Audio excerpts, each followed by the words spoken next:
Given that the topic that we're focused on is the science of self-realization or enlightenment, and making this accessible to you in a directly experiential way so that you experience what it's like to be liberated from the false assumption that you have of yourself, that you can recognize your eternalness, your changeless, pristine, blissful self beyond the surface of your thoughts and emotions and belief systems. Given that this is our goal, that this is our intention for this sort of course or retreat, there's definitely a selection of meditation suggestions or methods, if you will, or models that are definitely more precise. And that will be more efficient to get us to that goal, or if we see it as a spectrum, to get us to experience more and more of that goal on a day-to-day basis. So there's mainly 3 methods that I want to share with you that are sort of distillations. Very direct methods, so that all the time you do spend on meditation will help you get closer to a sort of vibrational alignment or an alignment in consciousness with that supreme self, the God state, that enlightened body or the enlightened mind, if you will, the natural state, the liberated state, the free state, the state of pure consciousness. One I already shared with you last week without really mentioning that I was sharing it with you, which was the practice of religion.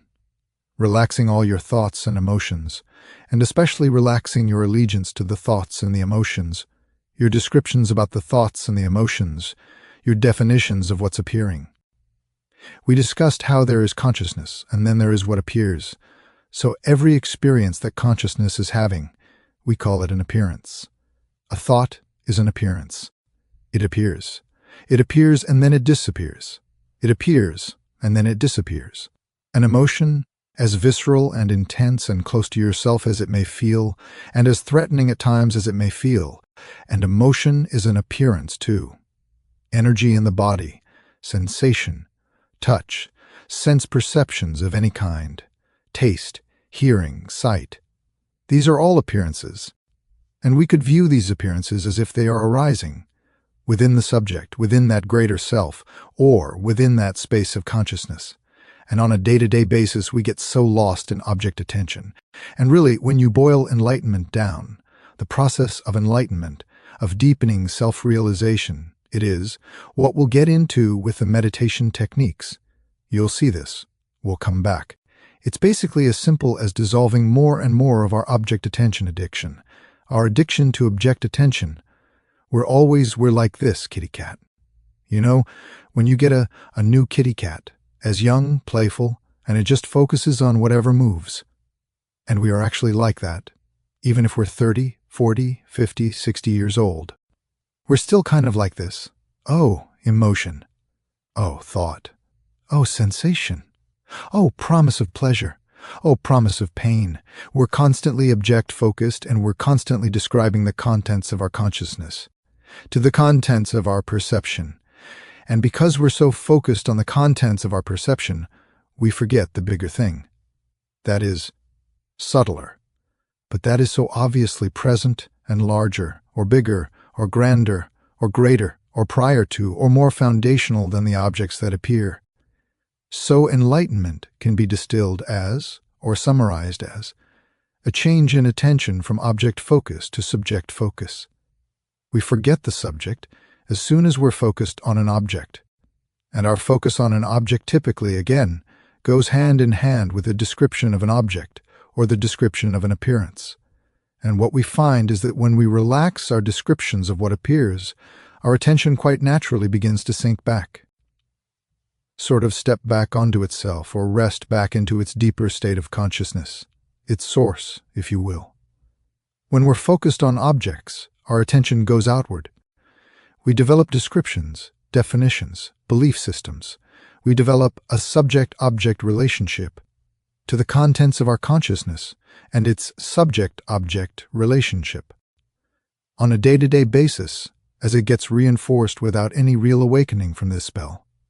For the majority of our adult lives and as we grow up actually, so basically our entire lives, we are caught in this wheel of object-focused attention, a state of consciousness that is caught up in the sense of, I'm a subject, although it doesn't even really have that sense consciously.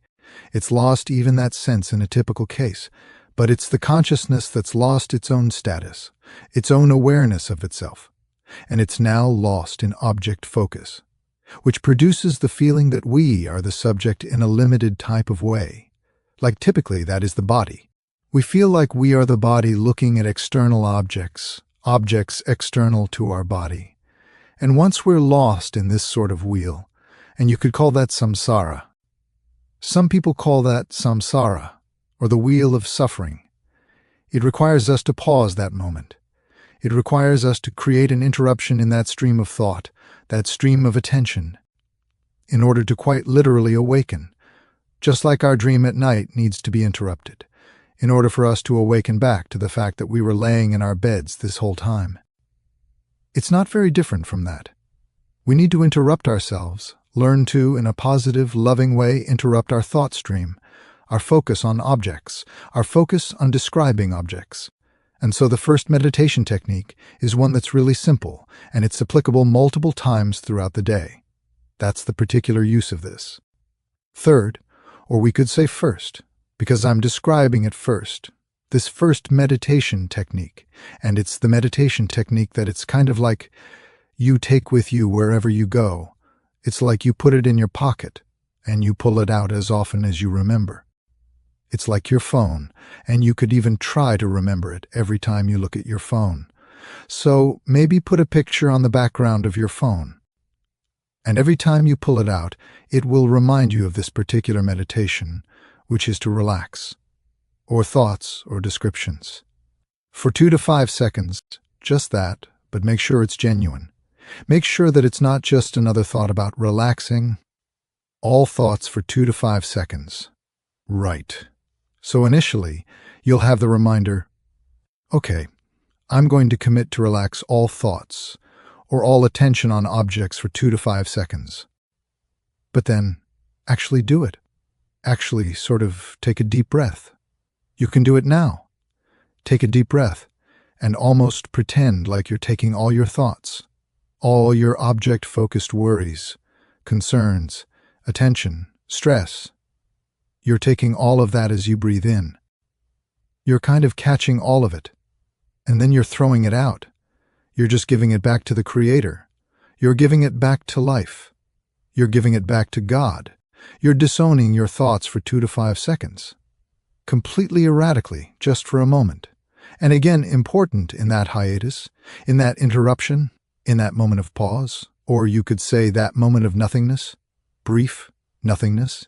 It's a brief introduction to nothingness, which is not the same as self-realization, and we may get into that in a little bit or maybe in a later session. But you're relaxing your attention on the moving component of the mind. As a result, you're kind of left with a blankness or a nothingness, or the space between two thoughts, as it's sometimes referred to. Now, what's important is that that is not yet the meditation that's fruitful. It's not about being blank.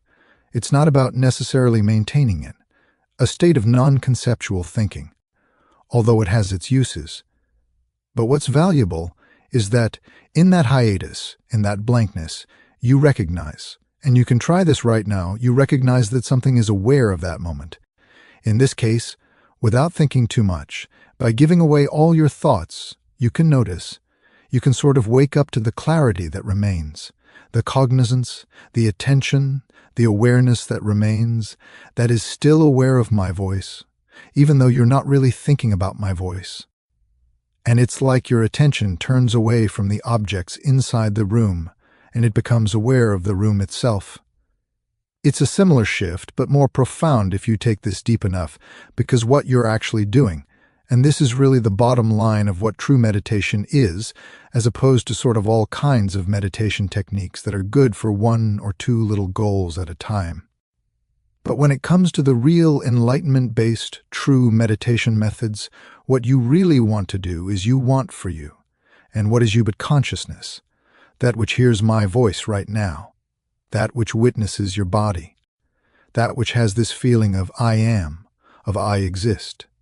And you want, for that consciousness, you want to create an opportunity, as many opportunities as you can. As many reflective moments for that consciousness, that awareness as you can, for it to recognize itself rather than to be lost in object focus.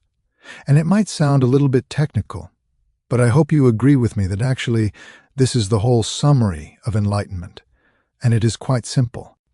There's not that much to it, in essence, that we can describe. A whole lot of distinctions and sort of stages and all that, but that's really secondary to the message here. The essence of what enlightenment is and what true meditation is. True meditation is nothing but the means to attain greater enlightenment. And so if enlightenment is self-realization, it's recognition, it's realization of self, as opposed to objects, or the subject as opposed to objects or appearances. Then the true goal of meditation should be to, as directly as possible, create opportunity within your experience. For this baseline consciousness, for this primordial state of you, which never changes, to be able to see itself, to notice itself, to catch itself, to hold on to itself, to recognize itself. And there is not really many more effective ways than the 3 ways that I'm about to share with you. And so you can sort of pick and choose. You can try them all, and one I've already shared, which is the one that's kind of the pocket version of the other 2 meditations.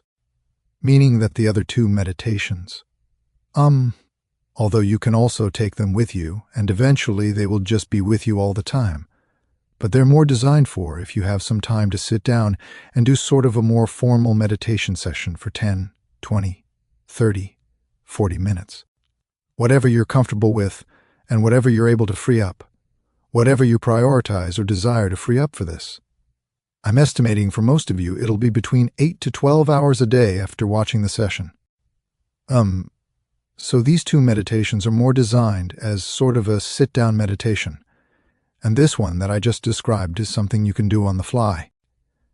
You can pull out of your pocket, so to speak. Take a deep breath.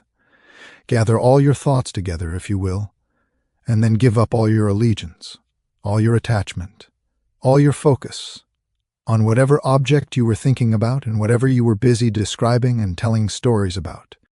So you give all your stories away, and then you'll notice, even just for a couple seconds, there is a sort of blankness that you haven't spent a lot of time with yet before.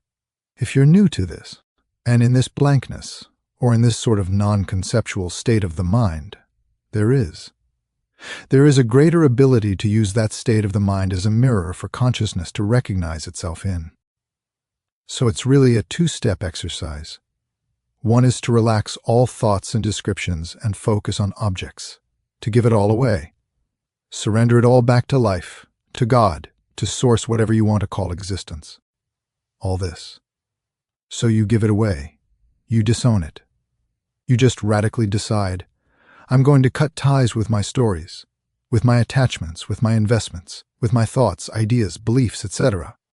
Just for 2 to 5 seconds, so you can pick it back up, and trust me, you will pick it back up, so don't worry, nothing is lost. You're still going to be as attached as you were before, you're still going to be as attached to outcome as you were before. But at least you're going to soothe that a little bit. At least you're going to create an opportunity for awakening from that, so that the choice, the free will, is regained. Because right now, most of you, no offense, are caught in a cycle of continuous descriptions. And in that cycle of continuous descriptions, you may have the feeling like you have free will, like you're choosing, but there's not much left of your original state of freedom. True free awareness, true free choice, the free ability to truly recognize and discern between what is true, what is not true, what is prioritized, and what should not be prioritized. So to regain that power of your freedom, of your awareness, of your consciousness, and with that also your actual free will. Beyond thoughts, the freedom to know yourself and to choose how to manifest and express yourself is regained only when we break the chain of endless thinking. Now again, relaxation is quite enough for most people, just to relax that attachment, to sort of enter more into a blank state of mind, for just a few seconds is enough. That's the first step, the relaxation into sort of a blankness, into a relaxedness. And then the second step, within those 2 to 5 seconds, and you'll get better and better at this. It's not that hard. It requires some practice, but it's not that hard. And once you get it, you can repeat it. And that's really where the compounding effects come into play. That's where the bliss begins to awaken within you. For some, that might take a little bit more practice than for others. But eventually, you will tap into sort of a sky-like bliss, a space-like joy, an expansive type of feeling of eternity, invincibility, ancientness, changelessness, brightness, vibrancy, Satchitananda, existence, consciousness, bliss.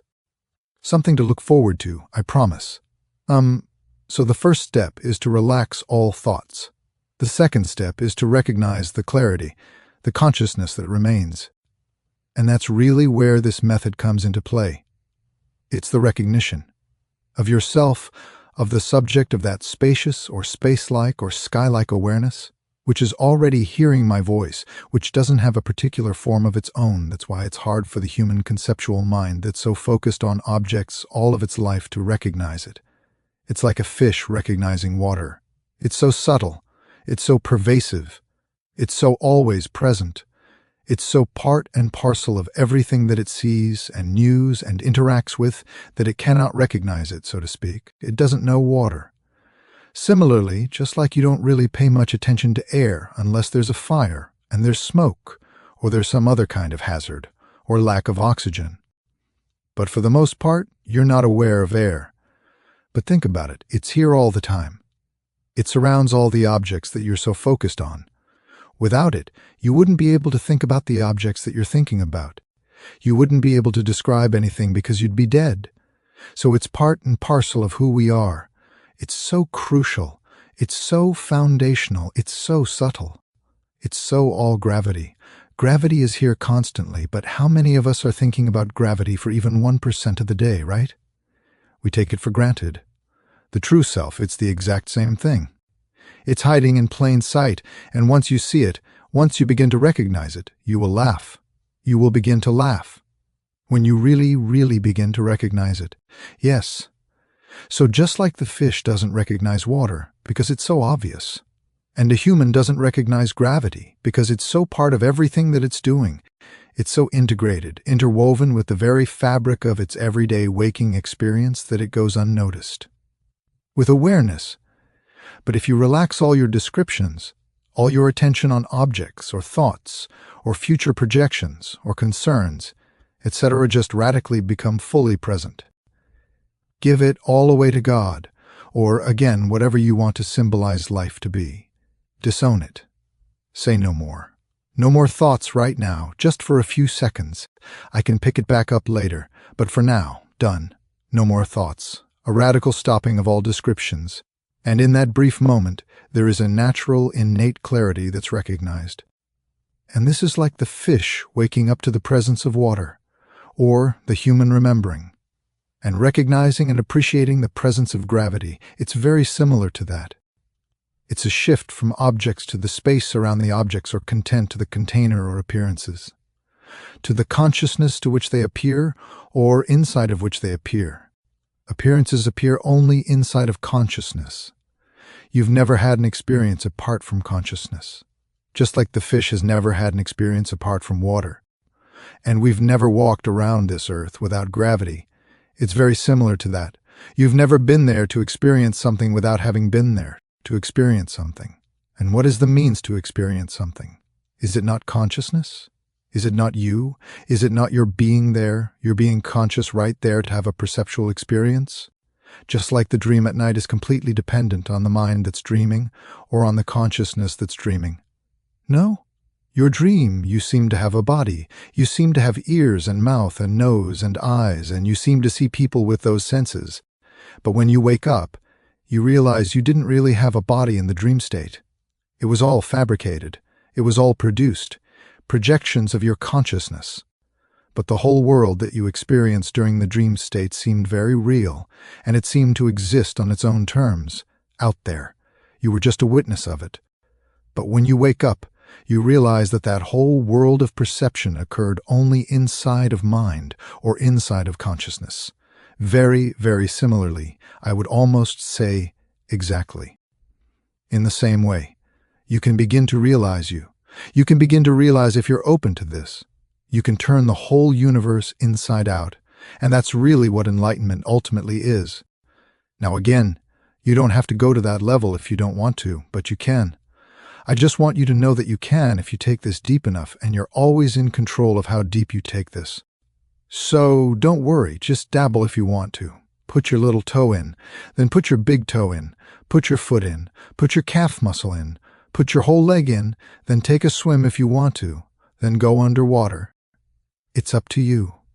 Right, but your world, you will change the more you practice this sense of there being an objective, super solid world that is an alien threat to you, as the body.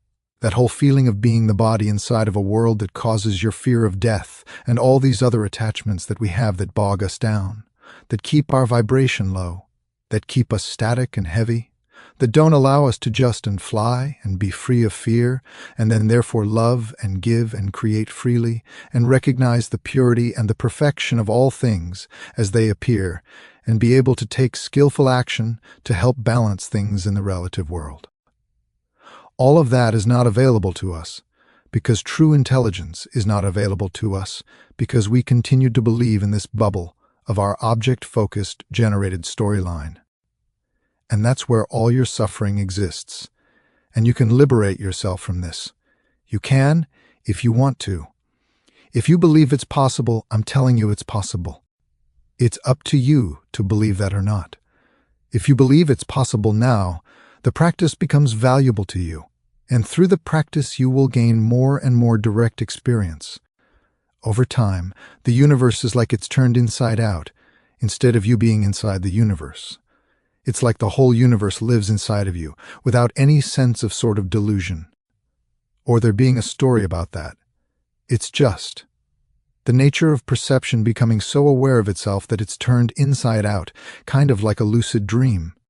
When you wake up, your perception changes, and you're so much more awake, and you're so much more alive, and you're so much more happy, and you're so much more skillful, so much more creative, so much more intelligent, so much more conscious, so much more in control, truly in control of yourself and of your world. This is possible for you in the waking state as well. It's a recognition of the fact that I exist, you exist, that pure sense I exist, which remains as sort of the witness to the blankness, that which knows, the absence of concern or the absence of thoughts. By the way, it's also the same thing that knows the presence of thoughts. It's just that when you're thinking, you're too distracted. Typically, to recognize the subject, you're too object-focused. Now, you can and you will develop this capacity to play with the objects, to be in a normal, interactive, conventional experience, to have a dialogue with somebody, to play a game, do whatever you do your job, and to still recognize, have moments of, and more perpetual moments of, and more pervasive moments of.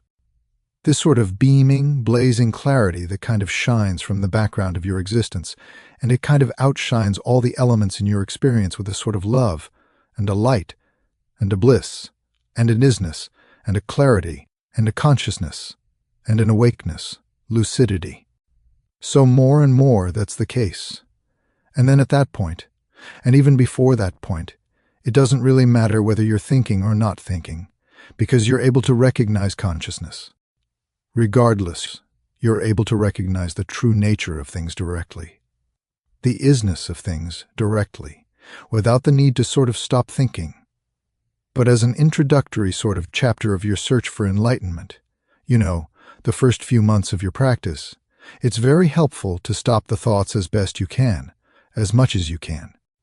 Just radically. Suck the air out of the domain. Become really present, kind of focused, although you could also kind of describe it as completely not focused. But it's a type of focus. It requires some motivation, some dedication. But you give away all focal points, but you stay aware and you stay present. And you recognize the consciousness that's recognizing this moment, that's feeling the feeling of I exist. And then you just abide there a little bit. You just kind of milk those seconds. Maybe you can get to 5, 6, 7 seconds of just kind of basking in and appreciating this recognition of this brightness, this vividness, this clarity, this sense of, I exist. And now I know that I exist. I just remembered that I am. And without thoughts, I still exist.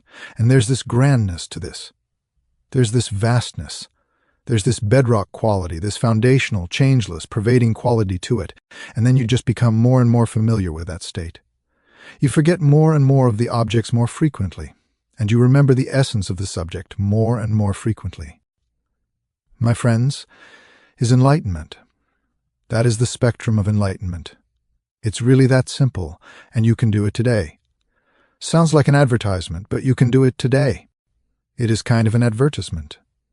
Everything I say is an advertisement for you to know yourself, for you to come back into the creatorness, the true essence of what you are.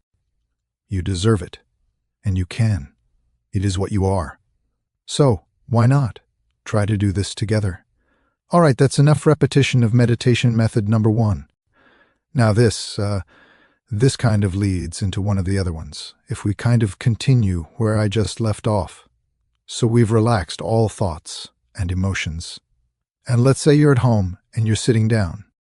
You're not needing to be too interactional with the physical world for, say, 10, 20 minutes. So it's kind of a contemplative, meditative moment. Maybe in the morning, maybe in the evening. Doesn't really matter. Whenever you have some time. And you just sit down. You're relaxed. You're comfortable somewhere. Somewhere where your body is just comfortable. Nothing special. You don't have to be in a particular position. Just make sure you're comfy and you can kind of forget about your body for a few minutes. And not be reminded of your body for a few minutes. And then you relax your thoughts. You begin to sort of commit yourself to the true self practice. The practice of coming back home to your true self. The practice of consciousness becoming aware of its own existence. Again, that's true meditation. It's consciousness becoming more aware of its own existence. And whatever sort of angle, entrance point, symbol or method you want to use for that, it is a method of true meditation. When we consider that, if our intention indeed is enlightenment, right? Otherwise, any meditation technique is great, but it's only great at what it's designed to do. So it's not always great for self-realization, but these 3 are great for self-realization. So again, you relax all thoughts, you relax your body, and it's kind of like as if you're going to sleep. Just almost imagine as if you're falling asleep, but you maintain an awareness, you maintain consciousness. So it's like you're aware of allowing your body and your mind to kind of imagine them falling asleep. Don't actually fall asleep, but which can happen, and that's fine.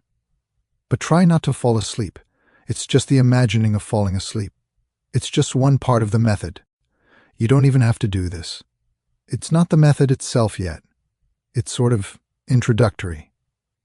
As a way to help you relax and come to sort of a quieter place where the state of your consciousness becomes more reflective of itself, becomes more able to see itself in the mirror of your experience, because you're less lost in the content, you're less externalizing yourself, you're less projecting outward, you're more at peace with yourself, you're more quiet, and in that stillness, in that presence, you're able to recognize much more directly and clearly and pristinely and joyfully the very fact that you are, the very fact that you exist.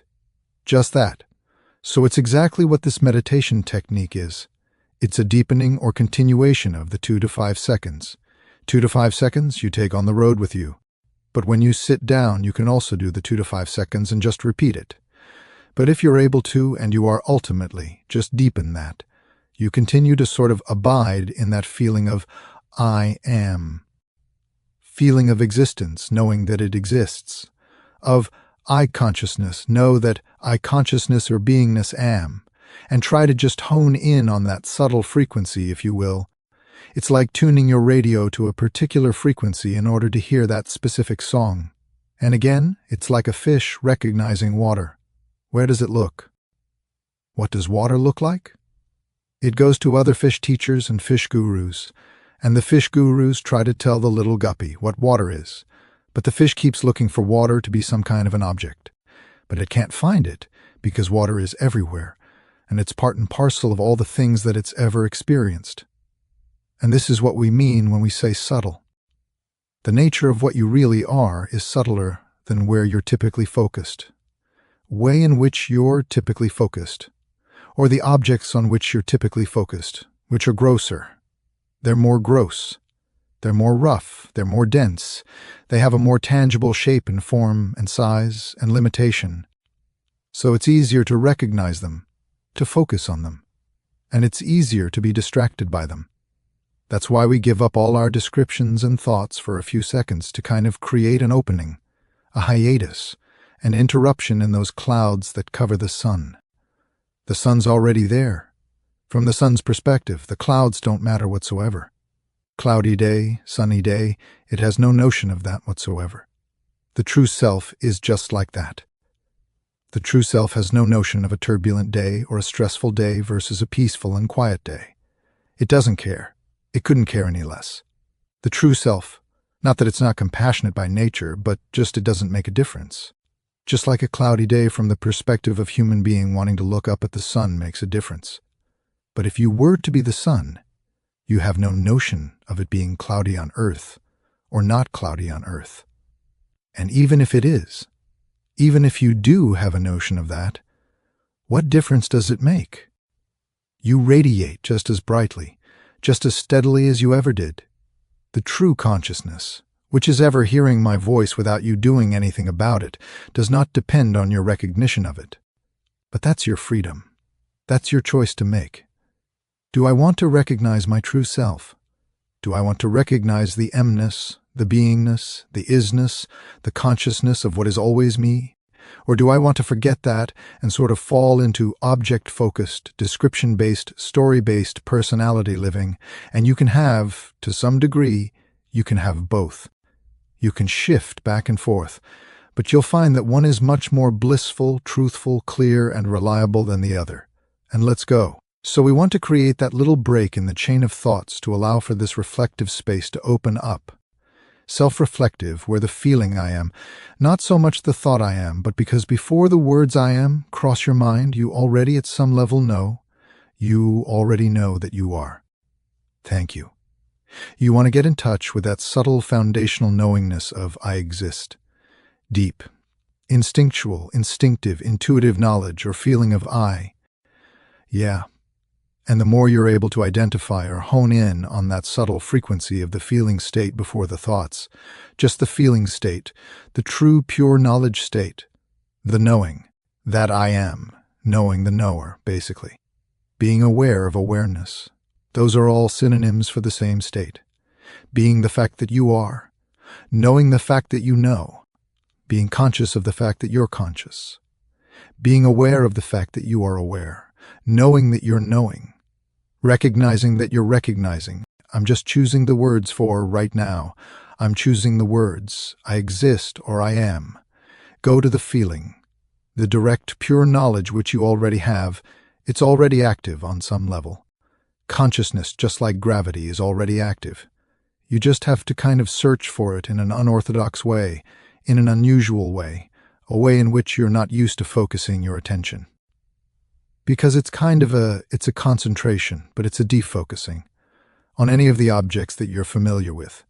And in that defocusing, in that relaxation of your focus, without losing concentration or presence or consciousness, you quite naturally allow for more of your mind's bandwidth to become reflective of that pure consciousness, that pure sense of I exist. I hope this makes sense.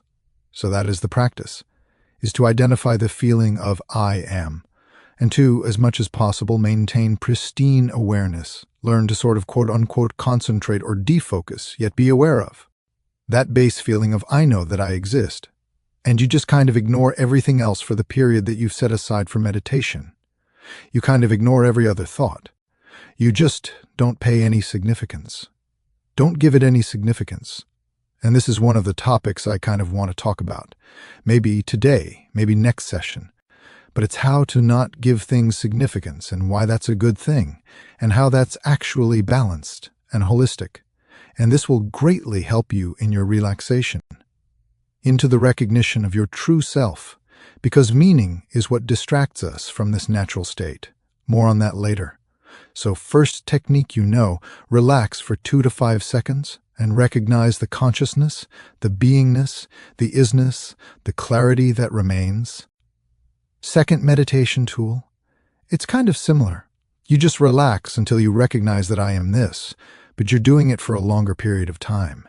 And you kind of try to maintain awareness of that subtle knowledge of I am, and you kind of try to go deeper with it, and it going deeper or sort of penetrating through the layers of your sense of self. I will explain using the diagram that I drew, but the essence of it is that you identify whatever sense of I exist you can find. The clearest sense of I exist, the innermost feeling of I am. And that pure knowledge, you will very quickly begin to recognize that this knowledge exists before the mind comes into play. It exists in a more foundational place prior to thoughts, descriptions, and emotions. Meaning that whether or not you have thoughts, emotions, and descriptions come up or appear, that knowledge is always at the root of your experience. In fact, without being conscious first, you wouldn't have any experience of the contents of consciousness. You wouldn't have an ability to describe the contents of your consciousness. You wouldn't be able to complain. You see, complaining is a total forgetfulness of the fact that you can't even complain. You can be grateful for your complaining moments by realizing that without existing, you couldn't even complain. It's such a privilege to complain, so you turn complain into gratitude very easily. Anyway, so we rest, we abide in the I am. We just stay as much as we can. We purify, we stay as purely as we can with that. Instinctual, recognition of I exist before the words, is already there. The I am is already there. Your consciousness is already hearing my voice, and you just repeat or maintain that recognition. And it becomes more and more experiential. And when it becomes more and more a feeling state, a visceral feeling state, then maintaining it or holding on to it becomes easier because it's just like focusing on something that has a tangible form, a gross physical object. Let's say an apple, or a chair, or a table, or a pen. It's easy to maintain your attention on it because it has a shape, it has a size, it has a feeling to it, so it gives you properties to focus on. Now, initially, the subject doesn't appear to you to have any properties or qualities. So you're kind of like the fish in water trying to find water. But once the fish is able to recognize the water, it begins to taste water. It begins to pay attention to water, and it begins to develop a unique feel for how the water is touching. It scales, which it didn't have before. But because it's now awakening, it's becoming aware, and in this case, you are becoming aware of the all-pervading nature of consciousness, and that you cannot have any perception or experience or complaint or emotion or story without consciousness. It becomes obvious. And the feeling of consciousness, which is the feeling of I exist, or I am, just that no additions, just purely formless I am feeling. Now this formless feeling of I am becomes obvious enough to you, clear enough to you, distinguishable enough to you, to where it becomes easier to, for lack of a better word, hold your attention onto it. Hold on to it, maintain it, abide in it, rest with it, maintain awareness of that feeling because it's becoming more obvious. So that was the second technique. The third meditation technique is a kind of a different spin on the same thing, but it's quite different and its effects can be different. And some people prefer this method over the other method and vice versa. I found them both to be very, very beautiful and valuable in my journey. So this is the approach of instead of focusing on what you are, you're becoming more aware of what you're not. And in Vedanta philosophy, they call this neti, N-E-T-I, N-E-T-I, which kind of means not this, or not that. So it's leading to the same realization as the other meditation technique that I shared. It's leading you more directly to what you really are, to realization of yourself, not the objects, not even the false sense of the subject, but the real awareness, the real consciousness, the real pure beingness, the real God state. But it's doing so in a negative way rather than a positive way. So instead of focusing on the true self, it's focusing on what you're not and realizing, discerning what you're not. So it's the way of negation. It's the way of saying, I'm not this, I'm not this, I'm not this, to kind of arrive ultimately at what remains. and what remains must be what I am. And then that can recognize itself. It can realize itself. When it has sort of taken off all of its coats, shed all of its layers. And you could argue that with every layer you shed, you get a little bit more in touch with this true self. The dimmer, or lamp cover, if you will, around the light bulb becomes thinner and thinner, or there's less and less lamp covers. There's less and less layers. There's less and less veils covering the true self.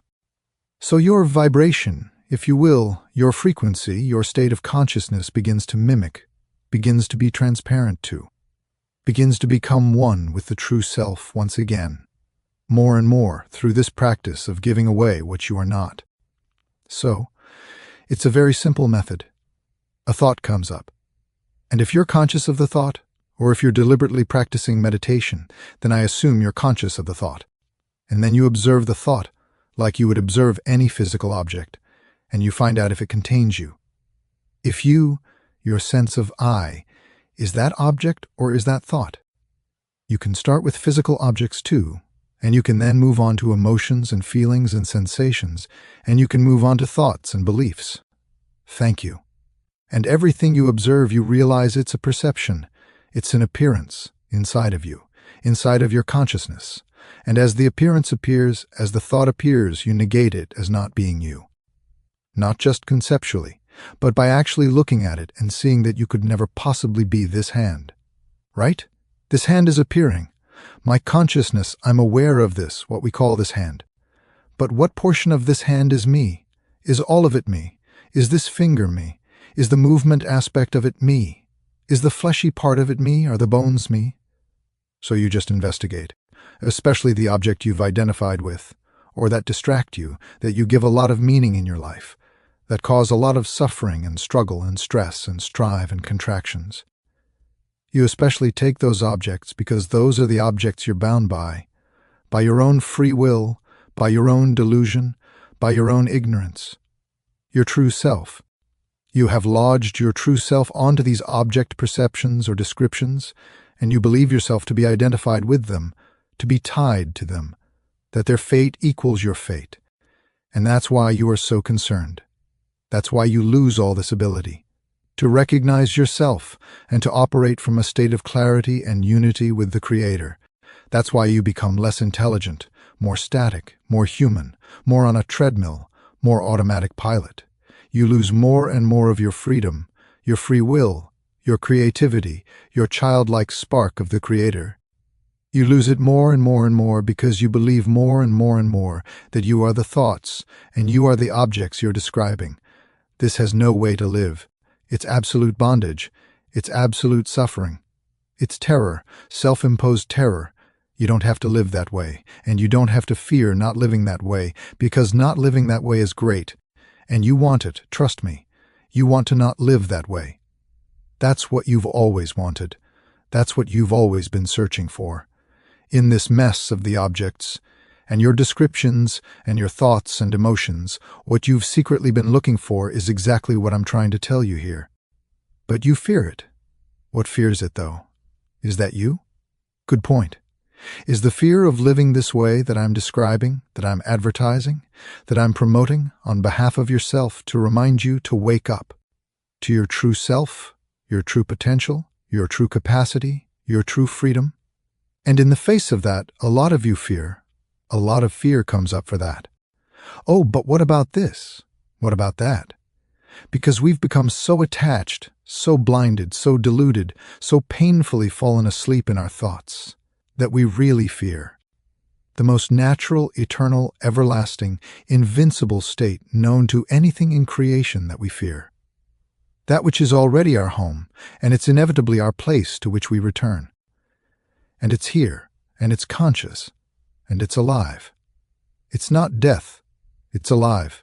But we fear it because we have so many wrong ideas about what's true and who we are. So this exercise is particularly helpful in shedding the layers of the onion, shedding the associations and making your feeling of I am purer and purer and purer, meaning less and less and less clothing. Less and less covers, less and less associations, to the point where I am begins to reveal its purity, its freedom, It's vastness. It's a universality. And that's where the unity with God comes in. That's where the individual feeling of I am comes. Can merge into the oceanic, vast, infinite sense or knowledge. The essential universal knowledge of I am. The great I am. The universal beingness. The universal consciousness, the God state, Satchitananda, awareness, love, light, awareness, consciousness, existence, bliss, unity, oneness. Without losing anything, I'm still talking to you. All you gain is what's true, and you'll just lose your allegiance to the false, but you don't lose the false. It's still here. You can still interact with the false. You just don't think it's you, and therefore you're free of it, and therefore you can love it, because you can't love anything as long as you don't believe you're free of it. That's why relationships are an absolute hoax in most cases, because we're not free of them, right? If I'm not free of you, how can I love you? You know, when you quit your job, suddenly you love your job. The last week of your job is amazing. Let's say you've been at this job and you've hated it for the last 2 years. And you resign. You give your 2 weeks notice or whatever. Those 2 weeks are the best time at your job because you're free. You're free of the job. You no longer, you know that the consequences of whatever you do are no longer part of you. They're no longer going to affect you. They have nothing to do with you. You know you're about to leave, and suddenly you're so present and you have these awesome experiences. Some interactions with your colleagues who you were sitting next to for 3 years, but you never noticed, just like gravity, just like your true self. But suddenly there's this spark, there's this aliveness, this freedom. It's the same with everything we relate to. Every object that you feel attached to or identified with, you cannot fully love. You can pretend you love it, you can believe you love it. But you don't. You care for it because of what it means to you, and you don't want to lose it. So true love is absolutely free. This goes for all of our relationships. Relationships to all aspects of creation, including other people, but also objects, activities, hobbies, passions, jobs, careers, ideas, visions, our own bodies, and much more. Outcomes in the world. I got a little off track there, but maybe someone needed to hear this. So you won't lose anything that's real. You will only regain that which is real, and it's so worth it, my friends. It's so worth it. So why fear your true self? It's always with you. Why fear it? So don't fear it. Begin giving away everything that's not you, just intellectually, just by discerning. This is the power of mankind's ability to have intellectual discernment. We can, through true discernment, combining intuition and intellect in a way, we discern, we look, we observe at the objects that we are aware of until we have clearly seen and realized that we are not contained in any portion of the object. As soon as you realize that, you're free of it. It's a wonderful feeling. It's like the object is still there. You can still treat it the same way you did before. But you're free of it. You're liberated from it. You're no longer attached to outcomes, and now your interaction with it becomes present and pure, and like I said, loving and truly caring. Not falsely caring, not selfishly caring, truly generously, freely caring, and precise. So take your thoughts. Take your fears about this practice, for example, and look at. Try to discover if you are contained by any of those fears, or if they are just passing by like rain on a windshield, wiped away, or even the windshield wipers, which are still going back and forth, but they also don't distract you. They don't have to. They don't define you. Right. They feel closer than the raindrops. Raindrops are gone in a second. Now windshield wipers are with you for longer. Analogy could be the body, the mind, your partner, your house, or your dog. They're there for a long time, but still, it's just something that's passing through your consciousness. It's not your true self. It doesn't mean you don't care. It doesn't mean you don't love. It doesn't mean you don't take care of. It just means it's not defining of your essence. Your freedom is not locked into it. That's only a choice. That's a thought, a conceptual. So look at your fear. Thank you. Any fear really, but especially your fear of this practice. And see if you're really afraid. Is it you that is afraid? Or is it the fear that is afraid? And us to fear. Does any portion of the fear contain your existence? Is your innermost feeling of I am in any way affected by this appearance of the fear? Just look at it. Investigate. And then you'll come to the conclusion, eventually, if you do this clearly enough, that I am is not this. And not just intellectually. This is a mistake people make with a neti practice.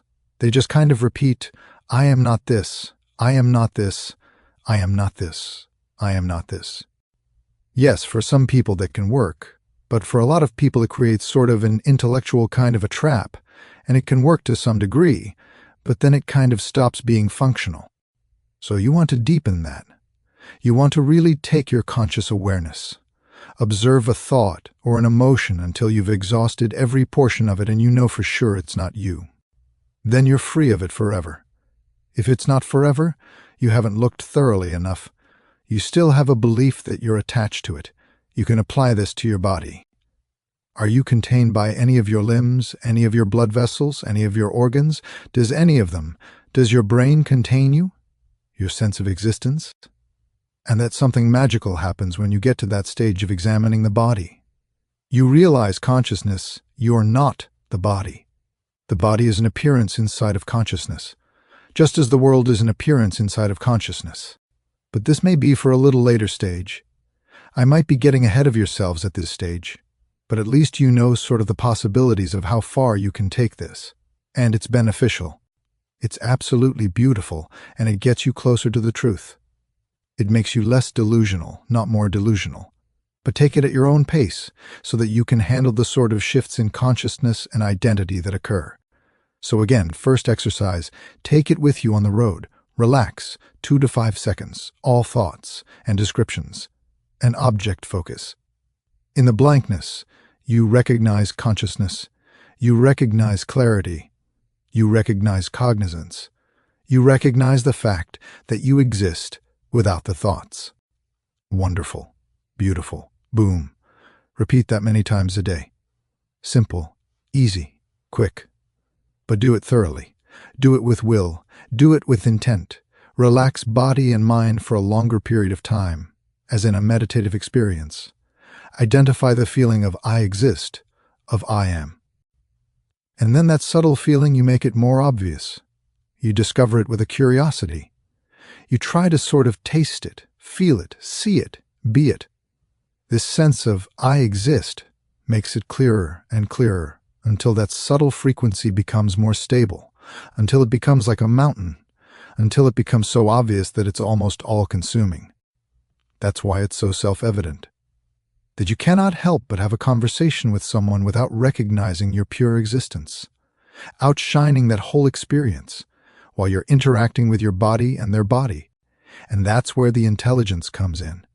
That's where God consciousness begins to take over your actions, your behavior, and you become what I call a mirror being, which mirrors whatever comes into its field in an intelligent, intuitive, reflective manner. Whatever it does and says now is for the entity that comes into your view. But again, that's later. Quite a bit later of a stage. But again, sometimes I want to kind of advertise and hint the potential of this, so it becomes stable. That's my main point here at this stage, is that which previously eluded you, like water eluded the fish, now becomes so obvious. You that you can see it all the time, you can just hold on to it. It no longer takes effort. It's there. You can recognize it at will. Sometimes even without will, it just is obvious to you. Wonderful, because it relaxes every muscle in your being, basically. It gives you such a reliability and a clarity and a freedom in everyday experiences. Reliability, and again, in this time of sort of chaos, as the mind describes it, it's not really there when we don't describe it. But the chaos appears as we describe the world, and we get lost in the thoughts and the philosophies about what's going on. Wouldn't it be wonderful to have this enlightened stability at the foundation of our consciousness? At the foundation of our sense of daily living? This foundation, at the basis, at the root of our everyday living experience, that we sort of jump off from and do our things from and allow. That intelligence, that field of consciousness to sort of inform through its freedom, through its generosity. Allow us to inform our actions. Allow it to inform the body's actions and thoughts. And that's when you start to get into sort of a more permanent flow state. When you become, quote unquote, good at this. When you be able to recognize this, it's like flow state takes over. Instead of having to climb a mountain without ropes, which I tried, or dive deep down without oxygen, which I tried, and it's here. And I didn't do that to find out the flow state. I just thought that would be awesome activities. But people seek it in those types of activities. They seek that flow state. The flow state is nothing but allowing that truer consciousness to shine forth and inform the body and the mind. It's like you relax, you sort of get out of your own way, and this intelligence takes over. You're much more capable, skillful, creative. Your timing is excellent. You're better at everything than you ever thought you would be. It's just like that. And you can make this permanent. Another benefit, another advertisement of by yourself, for yourself, to wake up to what you really are and to practice, to believe in what I'm saying here. Practice it. Find out for yourself. Don't just believe it. Believe it enough to where you're curious enough to begin to practice it so you can find out for yourself. Don't take my word for it, but at least believe it's possible and then begin to practice. Right. So the second practice is holding on to I am until it's more and more obvious the sense of consciousness is sky-like, spacious, formless, awareness, just a feeling of beingness. Those are all different slants on essentially the same presence, the same consciousness, the same beingness, the same foundation, the same life itself, basically, that which is alive, that which exists. And then the third, as we just discussed, is a giving away of everything that you perceive, because if I see it, how can I be it? So you investigate appearances, especially the ones that you're mostly identified with, like the body, the mind, your fears, your desires, other people, your relationship to God, if you're religious.